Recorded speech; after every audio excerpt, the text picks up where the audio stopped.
mahal na puso ni Jesus, kami ay kukubin. Akitin ang puso namin ng grasya mo'y kambing. O Kristo'y dinggin, aming panalangin.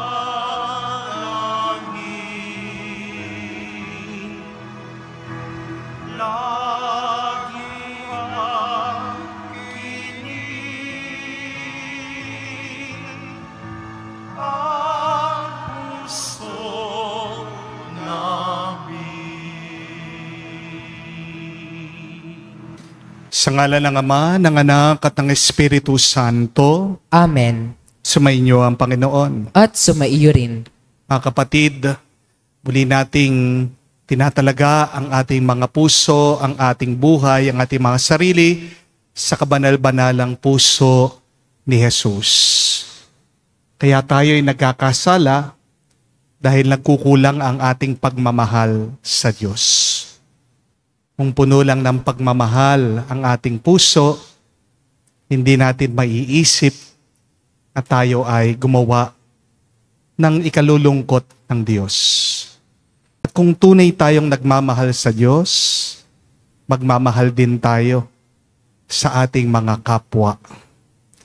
Sa mga pagkakataon na kung saan tayo na nga ang nagkasala, tayo pa ang malakas na loob na magalit.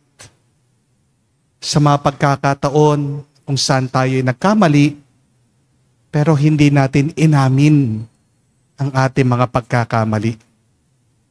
Muli nating yuko ang ating mga ulo, tayo magpakumbaba, at humiling ng awa sa Diyos.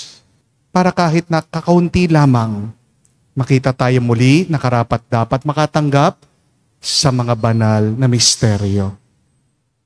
Inaamin ko Sa makapangyarihang Diyos at sa inyo mga kapatid, na lubha akong nagkasala sa isip, sa salita, sa gawa at sa aking pagkukulang. Kaya isinasamo ko sa mahal na Birheng Maria, sa lahat ng mga anghel at mga banal, at sa inyo mga kapatid na ako'y ipanalangin sa Panginoong ating Diyos. kawan tayo na makapangyarihang Diyos, patawarin tayo sa ating mga kasalanan, patnubayan tayo sa buhay na walang hanggan. Amen. Panginoon, kaawaan mo kami. Panginoon, kaawaan mo kami. Kristo, kaawaan mo kami. Kristo, kaawaan mo kami. Panginoon, kaawaan mo kami. Panginoon, kaawaan mo kami. Manalangin tayo. Ama namin makapangyarihan, pagkaloob mo sa pagpaparangal namin sa puso ng anak mong minamahal, ngayong ginugunita namin ang kanyang pag-ibig na aming pinakikinabangan, kami naway pagindapating madaluyan ng nag-uumapaw na batis ng mga biyayang iyong bigay sa pamagitan ni Jesucristo kasama ng Espiritu Santo, magpa sa walang hanggan. Amen.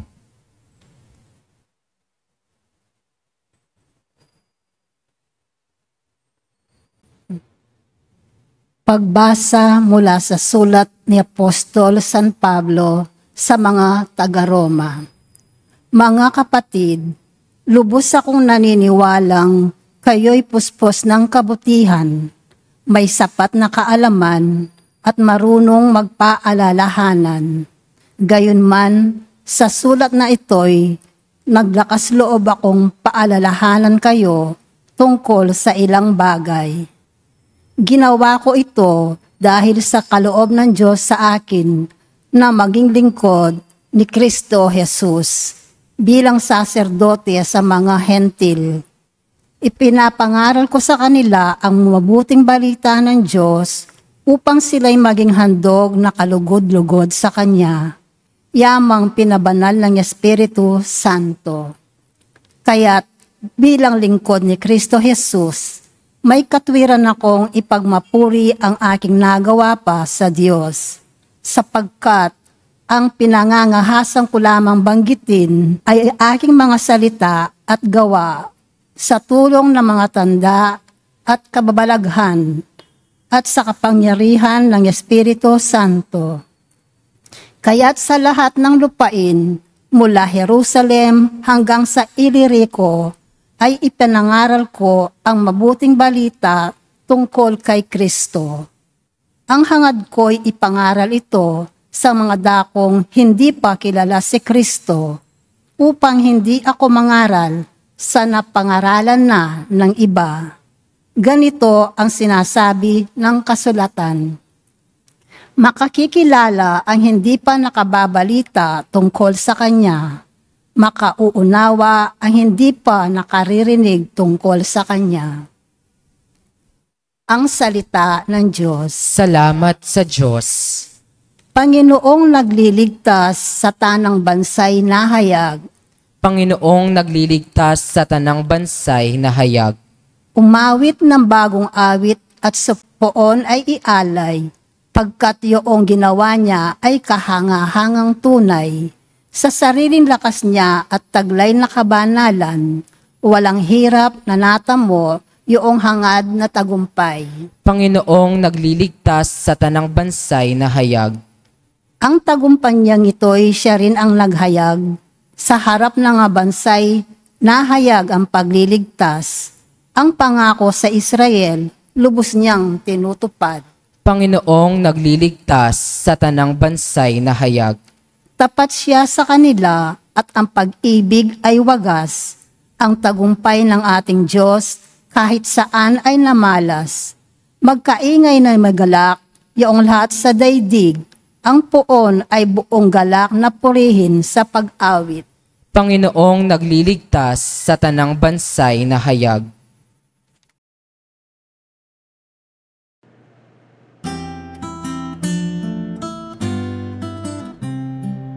Alleluia, alleluia, alleluia, alleluia, alleluia, alleluia, alleluia,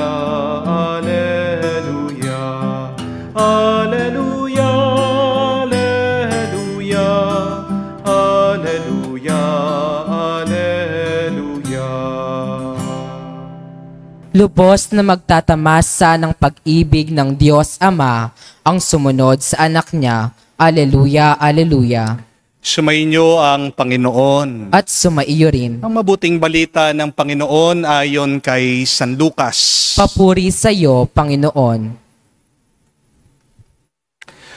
Nung panong yun, sinabi ni Jesus sa kanyang malagad, may isang mayaman na may isang katiwala. Sinumbong sa kanya na nilulustay nito ang kanyang ari-arian. Kaya't pinatawag niya at tinanong, ano ba itong naririnig ko tungkol sa iyo? Isulit mo sa akin ng buo ang pangangasiwa mo sa aking ari-arian, pagkat mula ngayon ay hindi na ikaw ang katiwala ko. Nagwika ang katiwala sa sarili, alisin na ako ng aking Panginoon sa pangangasiwa. Ano ang gagawin ko? Hindi ko kayang magbungkal ng lupa. Nahihiya naman akong magpalimos. Alam ko ng aking gagawin. Malis man ako sa pangangasiwa, may tatanggap din naman sa akin sa kanilang tahanan. Isa-isa niyang tinawag ang mga may utang sa kanyang Panginoon.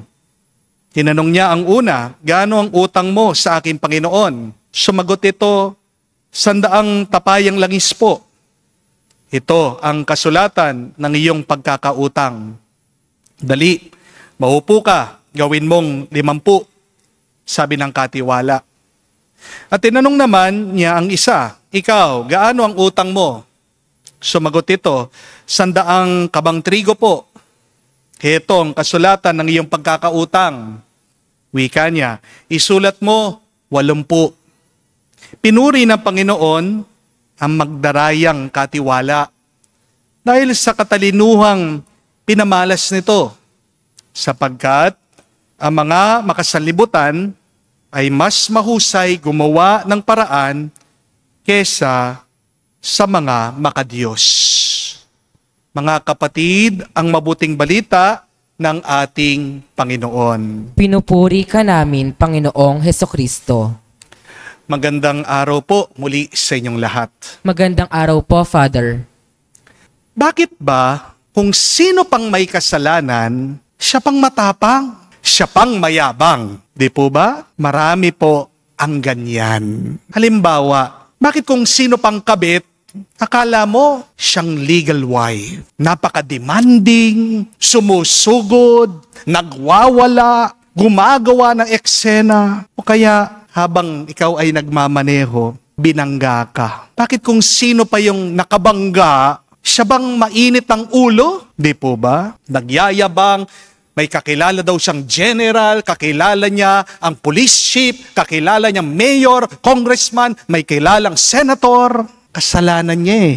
Ayaw pang aminin. Nagwawala, nagmumura, sinisigawan ka. Di ba? Ikaw nang pinirwisyo. Akala mo, ginusto mo naman yung nangyari sa inyo. O kaya naman, kapag nahuli mo yung asawa mo, may ka-text na iba. Kapag kinonfront mo siya, aba, pansinin mo, siya pang galit. Susumbatan ka. Uungkatin yung mga kasalanan mo. Kapag nahuli mo yung iyong asawa, may ginagawang kalokohan. Pansinin mo yung itsura niya. Lumalaki yung butas ng ilong niya. Tumataas agad ang boses, nag-iibang ugali, hindi mo siya makilala. Di po ba? O kaya, kapag merong nangutang sa'yo, nakasalubong mo, sinisingil mo, nakiusap, wala pa daw pambayad. Pagka-uwi mo, pagkabukas ng cellphone mo, nakita mo, may day na yung nangutang sa'yo. Ano yung sinulat? Nag-iba na ang iyong ugali dahil sa pera. Ha? Sinisingil ka lang sa utang mo, 3 taon na hindi ka nagbabayad? Kala mo, ikaw pang ginawa ng kasalanan? Bakit ganyan po, no? Bakit kung sino nga yung merong kasalanan, siya pa yung matapang? Alam natin ang sagot dyan. Una, dahil defensive sila. Ayaw nilang aminin ang kanilang kasalanan. Kasi kapag inamin nila, silang nakakahiya. Di po ba? Pero ano ba ang tunay na nakakahiya? Hindi ba yung nabisto ka na, nahuli ka na, pinipilit mo pa ring itago, i-deny? Yan ang tunay na nakakahiya. Pero pangalawang dahilan bakit merong mga taong angyayabang kahit na sila na ang may kasalanan. Kasi ganyan ang ginagawa ng kasamaan sa ating kalooban. Kapag ikaw ay nagkakasala, magulo ang iyong isip at puso. Remember, sin makes us illogical. No matter how much you try to understand the sinful person, you cannot. Because sin destroys order, peace, and beauty. Kaya nga, yung mga tao na nabubuhay sa kasalanan, ang gulo-gulo. Pansinin niyo po, yung mga drug addict, ang gulo-gulo ng buhay nila. Yung mga sinungaling, ang gulo-gulo ng kanilang sinasabi. Hindi magkakatugma. Yung tao na lasing, dugyot ang itsura, ang dumi-dumi ng kapaligiran niya. The man who lives in sin lives in disharmony. Disharmony, ibig po sabihin, walang kaayusan. Kaya nga, ang mga taong nagkakasala, ang tawag natin sa kanila ay baluktot ang kanilang pamumuhay. Tingnan niyo ang kanilang isip, hindi matuwid. Baluktot. Pagpasensya niyo na po, yung mga taong nagkakasala, do not expect order from them. Do not expect harmony from them. Talagang hindi sila maayos. Pero ang tanong, nakakatulong ba? Yung nagkasala na nga sila, nakasakit na nga sila pa yung mayabang, sila pa yung matapang. Diba hindi? Kaya, imbis na maawa ka sa kanila, lalo ka pang naiinis, nagagalit sa kanila. Di po ba? Lalong tumitigas yung iyong puso dito sa mga taong angyayabang. Kaya nga, dito po natin maiintindihan bakit ganito yung ugali ng Panginoon dun sa loko-loko niyang katiwala. Bakit ba pinuri tong katiwala kahit na niloko niyang kanyang Panginoon? Nahuli na siya nabisto na siya, nilulustay daw niya yung ari-arian, yung pera ng kanyang Panginoon. Binigyan daw siya ng deadline, ayusin lahat ng kwenta kasi aalisin na siya sa trabaho. Pero tingnan niyo po, balikan yung kwento. May narinig po ba kayo na itong katiwalang ito nagwala? Di ba? Wala. Nagyabang ba siya? Di po ba hindi? Naging defensive ba itong nagkasala? Hindi rin. Inaway ba niya yung kanyang Panginoon? Hindi. Chinismis ba niya yung kanyang boss? Hindi rin. Bakit? Yun yung magandang tanong. Kasi alam nitong masamang katiwala, nagkamali siya. At wala ding saysay na i-deny niya at itago niya yung kanyang ginawa. Hindi po ba? Tinanggap niyang tahimik yung kanyang parusa. Higit pa dito, naghanap din siya ng paraan para mabuhay. Kahit na pagkatapos po, namalisan siya ng trabaho. Ano po ang pinuri ng Panginoon dito sa loko-lokong katiwala? Una, pinuri po ng Panginoon yung kanyang pagiging malikhain. He was very resourceful. Pero pangalawa, pinuri ng Panginoon yung ugali niyang ayaw niyang maging pabigat sa kapwa niya. He was very thoughtful and sensitive about other people. Sabi niya, ayaw kong maging pabigat sa kanila. Pero pangatlo, nakita din po ng Panginoon ang kanyang kababaang loob. Yes, he was exposed for the sins that he has done. And yet look, he had the humility to accept that he did something wrong. He accepted his punishment. Kaya nga bandang huli, pinuri pa siya ng Panginoon. At yan lang naman po ang hinahanap madalas ng Diyos sa atin Sana naman kapag tayo din ay nagkakasala, kapag tayo din ay na-expose, kapag tayo din ay nahuli sa ating mga ginagawang kasalanan, matuto ka namang kapatid na magpakumbaba at aminin mo din ang iyong pagkakamali. Huwag tayong mayabang, huwag kang maging matapang, kasi baluktot ang iyong pinaglalaban. Amen? Kaya nga, imbis na matapos yung mga ibang hidwaan, lalo pang lumalala yung mga gulo at nagpapatuloy yung mga hindi pagkakaintindihan. Amen? Ang ganda po sana, isipin nyo, kapag nahuli ka man sa yung ginagawang mali, yung tumahimik ka na lang, magpakumbaba ka, tanggapin mo ang iyong kasalanan, mag-sorry ka. At pagkatapos, bumawi ka. Amen? Ano kaya ang mararanasan natin kung itong pagpapakumbaba, yan ang ating magiging ugali? Diba? Magkakaroon po ng mas maraming tuwa, diba? Magkakaroon po tayo ng mas malalim na tuwa at kapayapaan. Lalahanin niyo po yung magnanakaw na pinako sa tabi ni Jesus doon sa Kalbaryo. Alam niya, nagkamali siya. Aminado siya, nagnakaw siya. Pero hanggang huli, umabol pa siya. Sisi siya, nagpakumbaba siya sa harap ng Diyos. Hindi siya kamuka ng isang magnanakaw sa kaliwa ng ating Panginoon. Minumura pa si Jesus. Kaya ano yung naging sagot ni Jesus dito sa tinatawag nating the repentant thief? Ang sabi niya, truly, I say to you, today you will be with me in paradise. Di ba nakakabigla yun? Magnanakaw, isa sa mga kinaiinisan nating tao, perwisyo, salot sa lipunan. Pero dahil sa kanyang pagpapakumbaba, ipinasok siya ng Diyos sa paraiso. Bakit kaya hanggang ngayon, hindi pa paraiso ang buhay mo? Baka naman, yan ang bubuhay ka sa impyerno kasi napakarami mo ng ginawang mali at pagkatapos, hindi mo na inaamin, nagyayabang ka pa, ikaw pa ang matapang. Amen? Kaya magdasal po tayo, mga kapatid. Tulungan sana tayo ng Diyos. Araw-araw, magpakumbaba, humingi tayo ng awa sa Kanya. Aminin natin ang ating mga kamalian para matanggap natin ang kapayapaan ng Diyos. My dear friends, the wisest thing that you can do today if you have sinned is just be silent, talk to God, humble yourself, admit your faults, and ask for forgiveness from the Lord. And I tell you, you will receive the grace from heaven. Amen. Tumayo po tayo. Manalangin tayo sa Ama na tumatawag sa atin upang maging mga tapat na tagapag-alaga sa mga biyaya ng daigdig para sa kabutihan ng lahat. Ating sabihin, Panginoon, dinggin mo kami. Panginoon, dinggin mo kami. Ang simbahan naway maging mulat sa kanyang responsibilidad na isulong ang katarungang panlipunan sa sambayanan. Manalangin tayo sa Panginoon. Panginoon, dinggin mo kami. Ang mga opisyal ng gobyerno naway maging karapat-dapat sa pagtitiwala ng mga tao at huwag magnais ng makasariling kabutihan sa kanilang pagsasakatuparan ng kanilang tungkulin. Manalangin tayo sa Panginoon. Panginoon, dinggin mo kami. Ang mga may patrabaho at ang mga manggagawa naway maging tapat at magalang sa isa't isa. Manalangin tayo sa Panginoon. Panginoon, dinggin mo kami.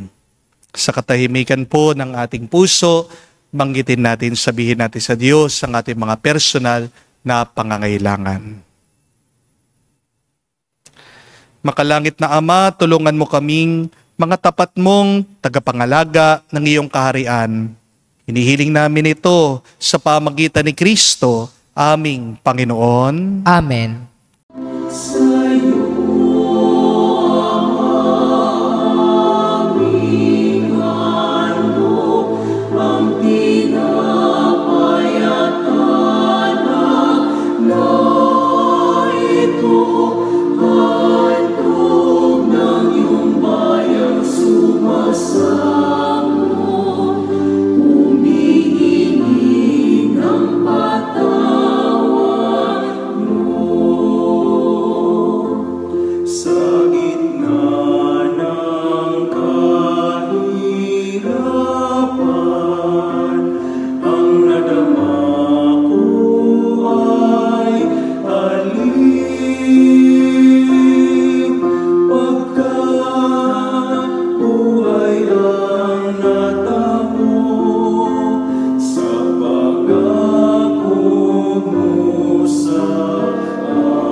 Manalangin kayo mga kapatid para ng ating mga paghahain ay kalugdan ng Diyos amang makapangyarihan.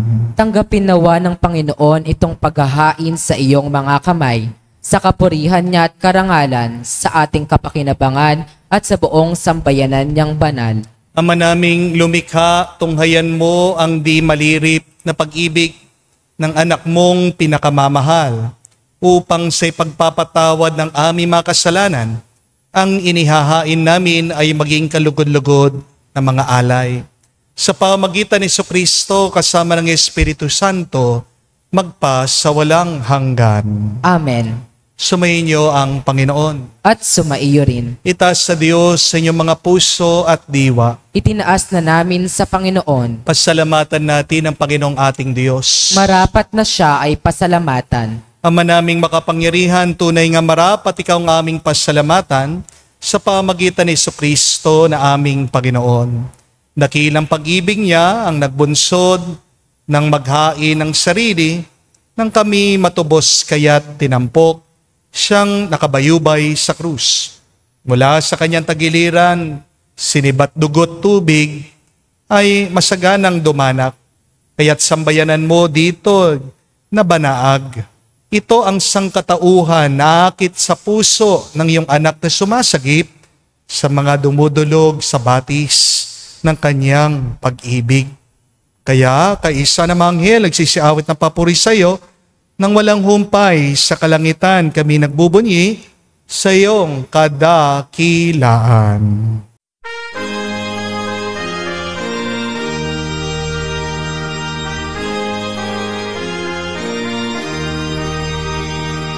Santo, Santo, Santo, Panginoong Diyos ng mga hukbo.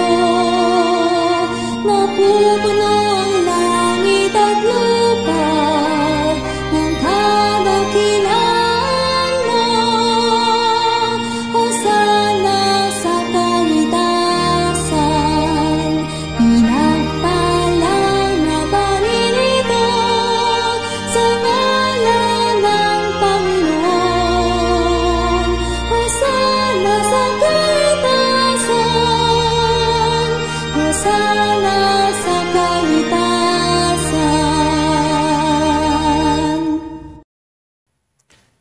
Ama naming banal, ikaw ang bukal ng tanang kabanalan. Kaya't sa pamagitan ng iyong Espiritu, gawin mong banal ang mga kaloob na ito, upang para sa amin, maging katawan at dugo ng aming Panginoong Jesucristo. Bago niya pinagtiis ang kusang loob na maging handog, hinawakan niyang tinapay, pinasalamatan kanya, pinaghati-hati niya iyon, inabot sa kanyang malagad at sinabi, "Tanggapin ninyong lahat ito at kanin. Ito ang aking katawan na ihahandog para sa inyo."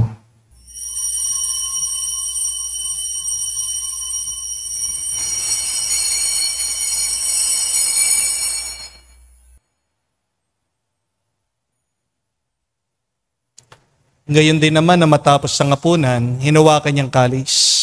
Muli kanyang pinasalamatan. Inabot niyang kalis sa kanyang malagad at sinabi, "Tanggapin ninyong lahat ito at inumin. Itong kalis ng aking dugo, ng bago at walang hanggan tipan. Ang aking dugo na ibubuhos para sa inyo at para sa lahat, sa ipagpapatawad ng mga kasalanan. Gawin ninyo ito sa pag-alaala sa akin."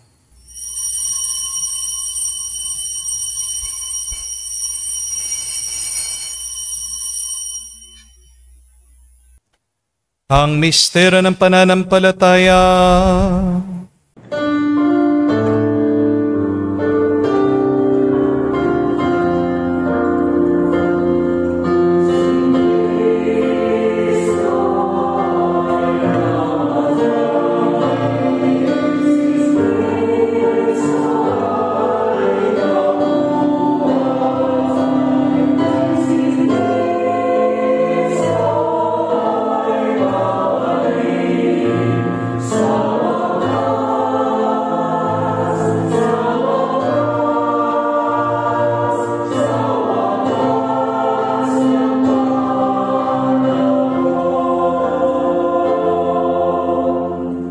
Ama, ginagawa namin ngayon ang pag-alaala sa pagkamatay muling pagkabuhay ng iyong anak. Kaya tinialay namin sa iyong tinapay na bibigay buhay at ang kalis na nagkakalob ng kaligtasan. Kami nagpapasalamat dahil kami iyong minarapat na tumayo sa harap mo para maglingkod sa iyo. Sinasamo namin kami magsalo-salo sa katawan at dugo ni Kristo ay mabuklod sa pagkakaisa sa pamagitan ng Espiritu Santo. Ama, lingapin mong iyong simbahan laganap sa buong daigdig. Puspusin mo kami sa pag-ibig. Kaisa ni Leon, ang aming Santo Papa, si Florentino, aming Arsobispo ng Tanang Kaparian. Alalahanin mo rin ang aming mga kapatid na nahimlay. May pag-asang sila'y muling mabubuhay. Gayon din naman lahat ng mga pumanaw. Kawan mo't sila't patuloyin sa iyong kaliwanagan. Kawan mo't pagindapatin kaming lahat na makasalo sa iyong buhay na walang wakas. Kaisa na Mahal na Birhen Maria, Ina ng Diyos. Kaisa ni San Jose, ang kanyang malwalhating esposo. Kaisa ng mga apostol at lahat ng mga banal na namuhay dito sa daigdig na kalugod-lugod sa iyo. May pagdiwang nawa namin ang pagpupuri sa ikararangal mo sa pamagitan ng iyong anak, aming Panginoong Jesucristo. Sa pamamagitan ni Kristo, kasama niya at sa Kanya, Ang lahat ng parangal at papuri ay sa iyo, Diyos Ama, makapangyarihan, kasama ng Espiritu Santo, magpasawalang hanggan. Amen, amen, amen. Sa nakagaling na utos sa turo ni Jesus sa Panginoon natin na Diyos, ipahayag natin ang lakas loob.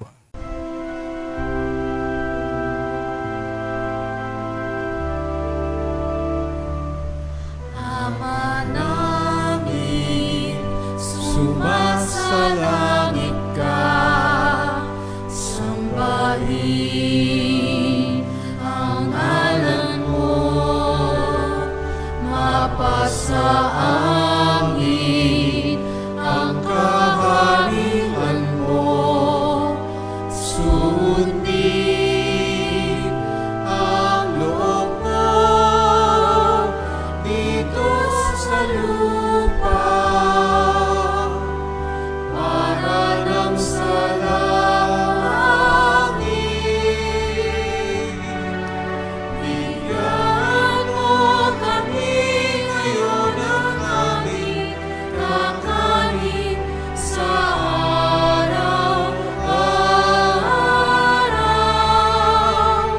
at patawarin mo kami sa aming mga sala, para ng pagpapatawad namin sa nagkakasala sa amin. At huwag mo kami ipahintulot sa tukso, at iadya mo kami sa lahat ng masama. Hinihiling namin kami, Adya, sa lahat ng masama, pagkalooban ng kapayapaan araw-araw, ligtas sa kasalanan, ilayo sa lahat ng kapahamakan, samantalang aming pinanabikan ang dakilang araw ng pagpapahayag ng tagapagligtas naming si Jesucristo. Sapagkat iyo ang kaharian at ang kapangyarihan at ang kapurihan magpakailanman. Amen. Panginoong Jesucristo, sinabi mo sa mga apostol, kapayapaan ang iniwan ko sa inyo, ang aking kapayapaan binibigay ko sa inyo. Tunghayan mo ang aming pananampalataya at huwag ang aming pagkakasala. Pagkalooban mo kami ng kapayapaan at pagkakaisa ayon sa iyong kalooban, kasama ng Espiritu Santo, magpa sa walang hanggan. Amen. Kapayapaan ng Panginoon ay laging sumainyo. At sumaiyo rin. Magbigayan po tayo ng kapayapaan sa bawat isa. Isuyo niyo po, kapayapaan po sa inyong lahat.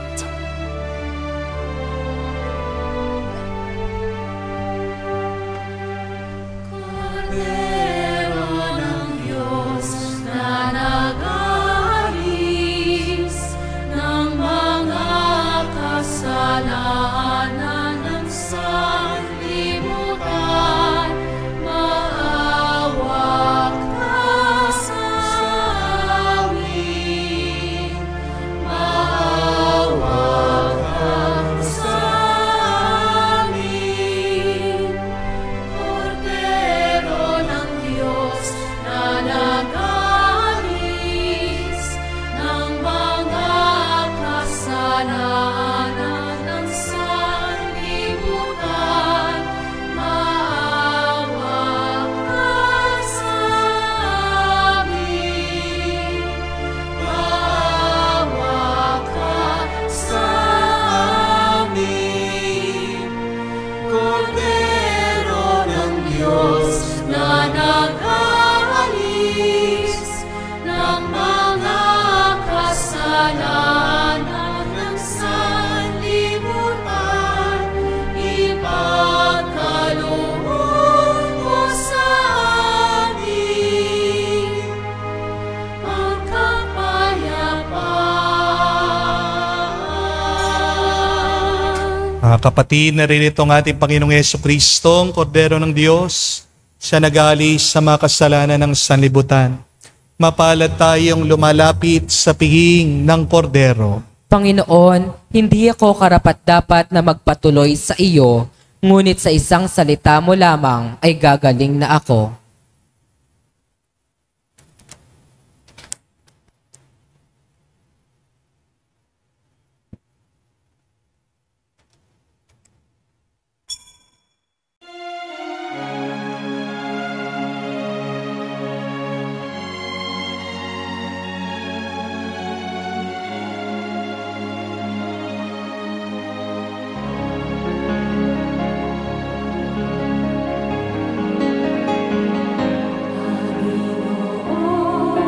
Ito ang aming alay sa iyong kabanalan.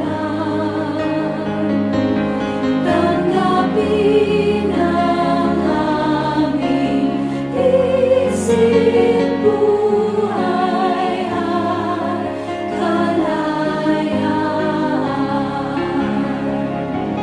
Sa iyo ang aming katauhan, pinagbuklod ng iyong katawan. Handog namin ang aming kalooban na sa iyo nagmumula. Dakila ang iyong puso, dakila ka, O Kristo, sambayan na kaming nagpupuri sa iyong dugo at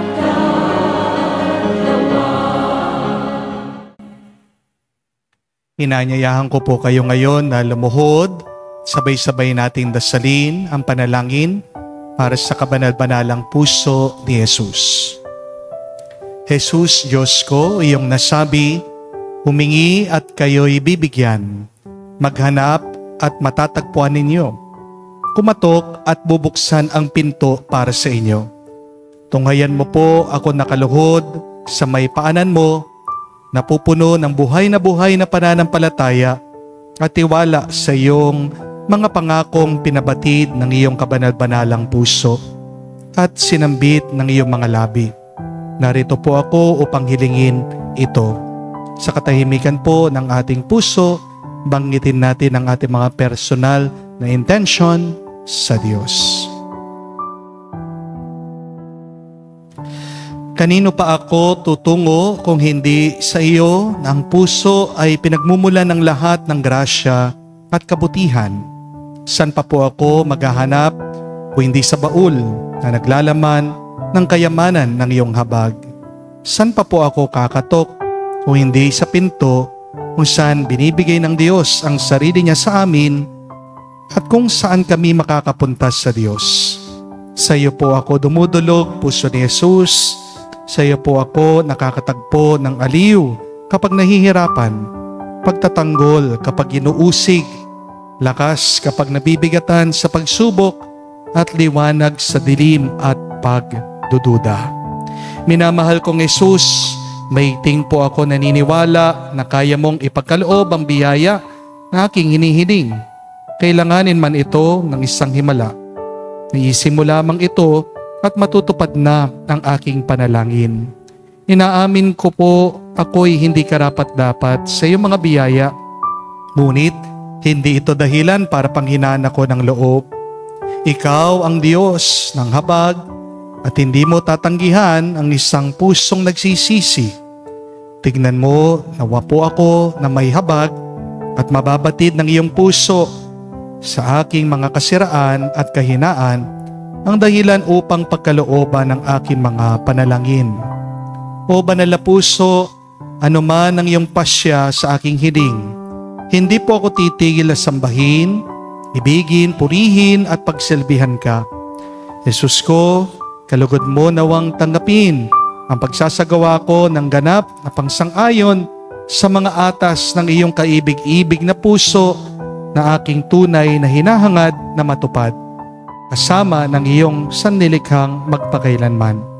Kabanal-banalang puso ni Jesus, alam kong may iisang bagay na hindi mo kayang gawin, ang mawalan ng habag sa mga naghihirap at nababalisa.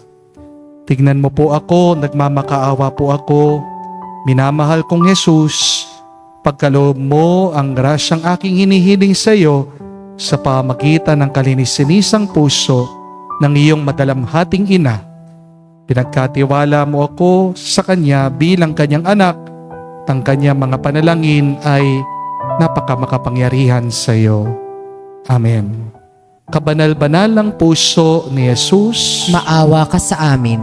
kalinis-sinisang puso ni Maria, Ipanalangin mo kami. tumayo po tayo. Manalangin tayo. Ama naming mapagmahal, paggalabin nawa ang pag-ibig sa aming kalooban, sa pagsasalo sa pagmamahal mo sa pakikinabang, at sa aming pang-akit sa iyong anak araw-araw. Matutuhan nawa naming makilala siya sa katauhan ng aming mga kapatid sa iyong sambayanan. Sa pamagitan niya kasama ng Espiritu Santo, magpa sa walang hanggan. Amen. Paalaala po, kapatid, hindi maaawa ang iyong kapwa at ang Diyos kung ikaw ay matapang, nagyayabang pa, kahit ikaw naman ay may kasalanan. Paano ka makakapagkumbaba? Una sa panalangin, pero pangalawa din sa pamagitan ng pagsusuri ng ating kalooban. Balikan niyo po ang kwento, napakaganda ng halimbawa, kahit na tinatawag natin siyang ang hindi katiwa-tiwalang katiwala. Noong nalaman niya na siya'y aalisin na ng trabaho, nagkaroon po siya ng soul searching. Diba? Kinausap niya ang kanyang sarili. Sabi, ano ang gagawin ko? Kapag hindi mo sinusuri ang iyong kalooban, kaya nagiging magulo ito, kaya naman kapag merong tuturo o magsasabi ng iyong pagkakamali, nagiging magulo din ang iyong isip, nagiging magulo din ang iyong tugon. Kaya yan po ang aking bibigay na assignment sa inyo ngayong araw. Mag-soul searching din kayo. Suriin ang inyong puso, inyong konsensya. Baka pinatay mo na ang iyong konsensya, kaya hindi na nangungusap, kaya hindi mo na naririnig. Buhayin mo naman. Kasi ang konsensya mo ay salamin ng iyong buhay. Ang konsensya mo ay boses ng Diyos. Magdasal ka, bigyan ka pa ng grasya, aminin, magpakumbaba. Dahil sa ating pagpapakumbaba, dyan lang tayo mas pinagpapala. Sumainyo ang Panginoon. At sumaiyo rin. At kayo basbasan ng Diyos makapangyarihan sa lahat. Sa ngalan ng Ama, ng Anak, ng Espiritu Santo. Amen. Ang ating misa ay natapos na. Pumayo kayo sa kapayapaan ni Kristo. Salamat sa Diyos.